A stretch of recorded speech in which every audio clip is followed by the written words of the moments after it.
لما يلعب خارج ميدانه. أيوة. لذلك على حسين عموته يفكر انه يعمل نتيجه كبيره جدا. تمام. في ارضيه سان داونز. تمام. في جنوب افريقيا يجب تحقيق اقل شيء نقطه التعادل بالاهداف، يجب ان يسجل في خارج ميدانه. لذلك مباراه صعبه جدا. صحيح فريق الوداد قوي جدا على ارضيه ميدانه وامام جماهيره، وكما يقول جمهور الوداد وداد الامه حمراء صراحه، جماهير بالنسبه لي انا عالميه. شاهدت، لعبت في تونس الافريقي والترجي، لعبت في مصر ضد الاهلي ضد الزمالك، لعبت في نادي الوداد. اللي شاهدته من جمهور الوداد او جمهور الرجاء في المغرب ما شاهدته في ولا بلد افريقي.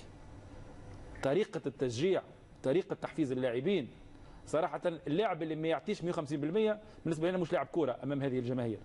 لذلك تقريبا كل الفرق اللي تذهب الى الدار البيضاء عاده ما تخرج بنتيجه سلبيه. لذلك على حسين عموته انه يعول انه اقل شيء يخرج بنتيجه التعادل بالاهداف او حتى يفوز. لما لا؟ الترجي الرياضي فاز على سان داونز على ميدانه خارج ميدانه، ثم مباراه العوده فريق الوداد امام جماهيره لن يرحم وسيحقق النتيجه طيبه.